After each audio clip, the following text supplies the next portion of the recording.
Muy buenas noches, mi nombre es Andrés Novoa y yo voy a hablar sobre el informe método de caso, específicamente del caso número 2 de la empresa no regulada. Soy de la carrera de Ingeniería de Administración de Empresa y esta es una presentación del ramo de la asignatura de Finanzas a Largo Plazo. Muy buenas noches, profesor Aldo. Bueno, para empezar voy a dar una pequeña descripción del caso que dice lo siguiente. Una empresa no regulada desea determinar su costo de capital para cuantificar sus inversiones. Sabe que para ello debe tener una tasa de costo a su capital invertido y por ello considera adecuado utilizar el modelo CAM para determinar dicho costo.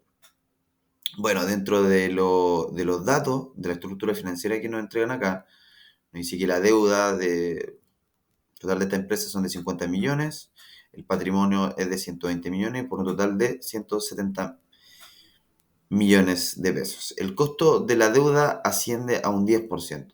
Bueno, los datos que entrega el mercado el año anterior son los siguientes.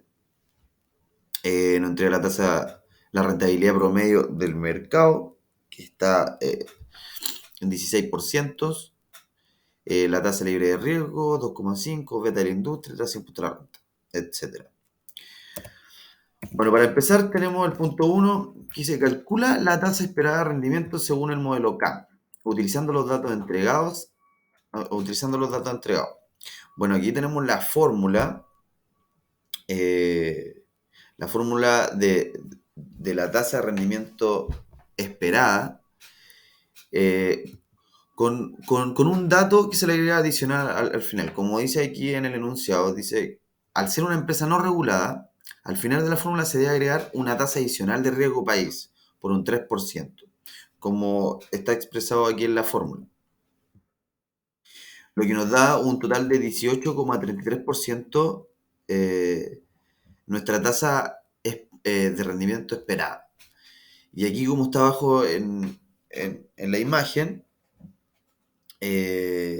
se detalla cómo está compuesta la fórmula.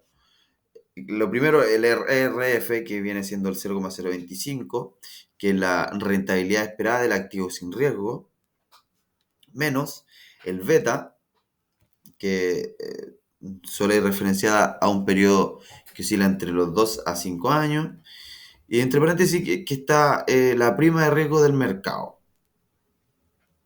Y aparte, la tasa de riesgo país que no sale expresada en esta fórmula, ya que es específicamente se utiliza en este ejercicio porque tenemos una empresa que no está regulada. Bueno, para seguir utilizando este dato, seguimos la siguiente y nos dice, punto 2, utiliza el CAM como la tasa de rentabilidad exigida a los recursos propios y calcula el WACC. Entonces, utilizando la fórmula del WACC, eh, la fórmula del WACC, tenemos acá un resultado de 15,11%. ¿Qué es el WACC? Para empezar, es el costo promedio ponderado de capital. Si nos vamos a los indicadores, ¿qué nos indica el WACC? El WACC nos indica si es que una inversión a futuro va a ser rentable o no. ¿Y cómo sé yo cuándo el WACC me indica eso? Cuando el WACC está por debajo del TIR, de la tasa de rentabilidad. En este ejercicio, los datos que nos proponen es la tasa de rentabilidad del mercado. Entonces nos vamos a basar según ese porcentaje. Y según ese porcentaje, podemos decir que esta inversión es rentable y es viable, ya que el WACC está por debajo de la tasa de rentabilidad del mercado, lo que es un buen indicador, lo que nos dice que es rentable, que esta inversión es posible y no nos va a generar pérdida. en ningún momento. Eh, Siguiendo en el otro punto, tenemos, si la empresa tiene una posible inversión que tiene una rentabilidad esperada del 17%, ¿es conveniente para la empresa aceptar la inversión? Bueno, primero que todo, este dato, este porcentaje que nos están dando, que la rentabilidad esperada, hay que volver a, a utilizarlo en la fórmula del CAM.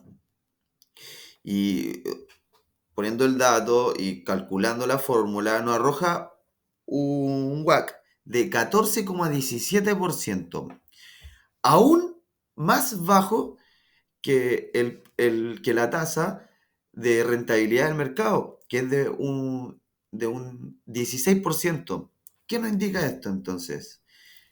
Que esta inversión, esta nueva inversión, esta posible inversión que nos proponen acá, con una rentabilidad esperada del 17%, sí es conveniente, es totalmente conveniente para la empresa, porque la diferencia que se genera entre la tasa de rentabilidad esperada y el costo promedio ponderado de capital es un valor agregado para la empresa, lo que sí o sí nos va a generar una rentabilidad y una ganancia. Claramente a futuro, cuando esto se ejecute. Pero sí podemos decir que sí, es aceptable esta inversión, es rentable y desde mi punto de vista, eh, si tuviera que decir a la empresa de aceptar o de tomar o no esta decisión en pos, eh, en pos de sí darle con la inversión, sí, yo le diría que sí, que es una buena propuesta, que es una buena inversión, que los indicadores muestran que es rentable, por ende, sí, deberían aceptar esta inversión porque es conveniente, es muy conveniente para la empresa. Bueno, esa fue mi presentación. Agradezco mucho su tiempo, profesor. Espero haya estado todo muy claro. Muy buena noche.